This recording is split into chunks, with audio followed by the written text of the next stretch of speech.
And with me tonight, Ben Bradshaw, Secretary of State for Culture, Media and Sport. Nigel Lawson, Chancellor of the Exchequer under Mrs Thatcher. Jenny Tonge, Liberal Democrat peer and health spokesman. The Sun columnist, Jane Moore. And the Director of the Centre for Social Cohesion, Douglas Murray.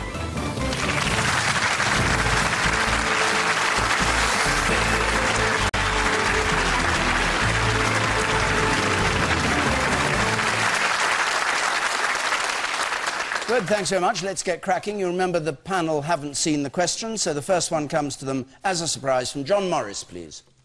Is Gordon Brown's announcement of an international fund to regenerate Taliban fighters an insult to the families of UK soldiers who have died in Afghanistan?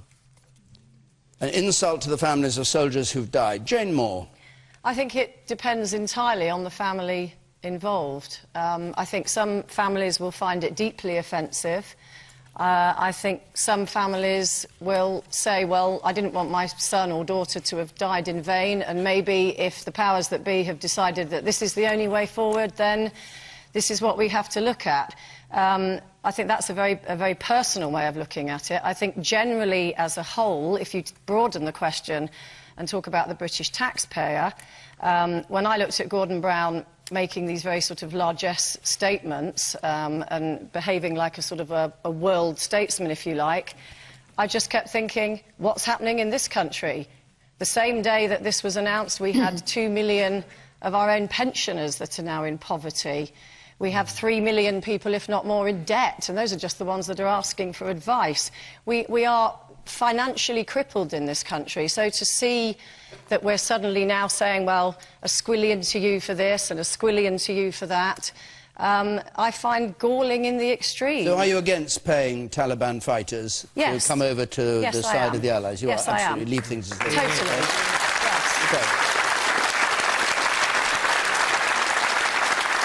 Jenny Tonge.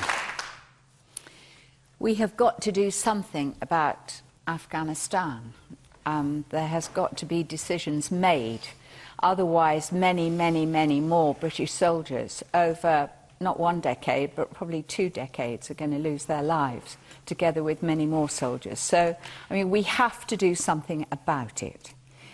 The mistake from the very beginning was that George Bush concentrated on military action in Afghanistan, thinking somehow he'd be able to win a war, which if he'd looked in his history books, he would know that's pretty well impossible in that part of the world.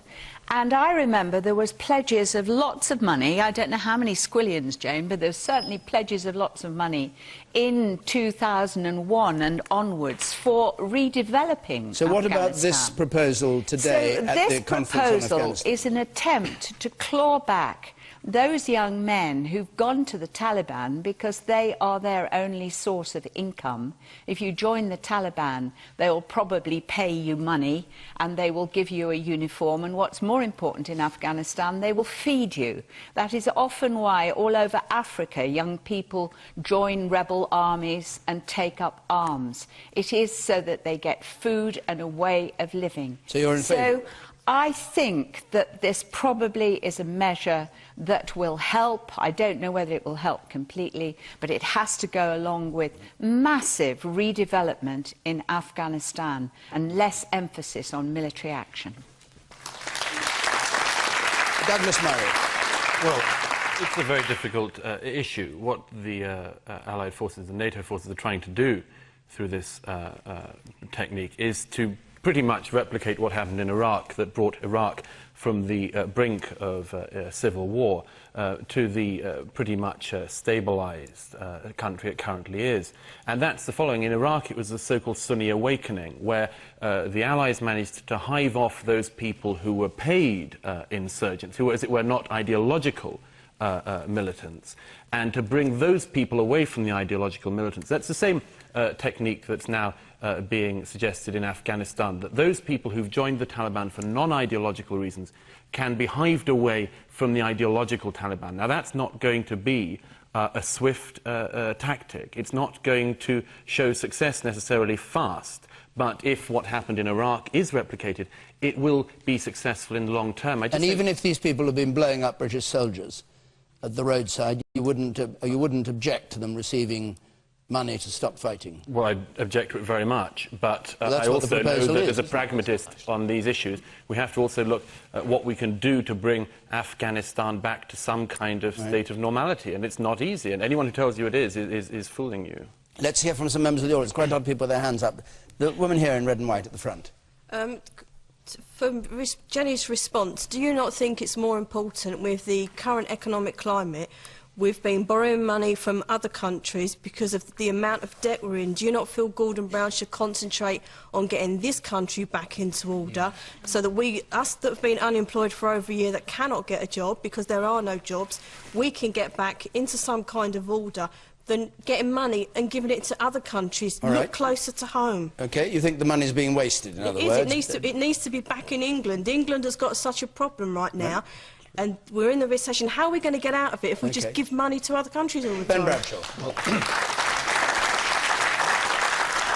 Well, in response to that point and the point that Jane made, actually the UK's contribution is pretty small compared with most of the other countries. Japan, Germany are all contributing more. But in the end, I agree with Douglas. If this means that we can bring our people home sooner, if this helps bring a lasting peace to Afghanistan, it has to be worth doing. And it's not simply, David, as you implied, handing over a bung or a bribe to Taliban fighters. It's about investing in economic development, in land, so that they can convert to farming, in helping the economic development, as Douglas says, to get those non-ideological, non-Al-Qaeda fighters away from Al-Qaeda. And that's the only hope for Afghanistan. If we don't do anything, you know, Afghanistan was a breeding ground for terrorism. The September the 11th attacks, the July the 7th attacks in London were planned and orchestrated from that region. What you don't already have? We don't have the money to invest. It depends how much your security matters. And is it not a fact of life?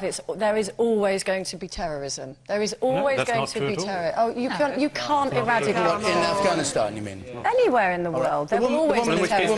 Give up and just allow everyone to bomb you. We don't have the resources. We cannot be the solution to the world's problems. No, but this is our problem. Hold on, Douglas. The woman with black hair there, please. Yes, you.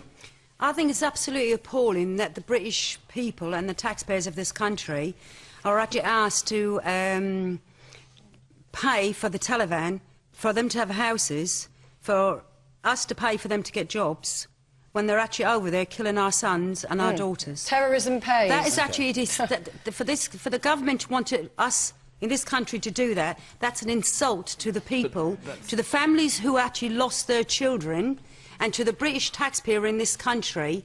That is actually telling us, the rest of us, we are not worth nothing. And the Taliban are worth more than we are, because we're asked to pay to put them in houses and get them jobs, and they're killing our children. Your view that we should what? Fight?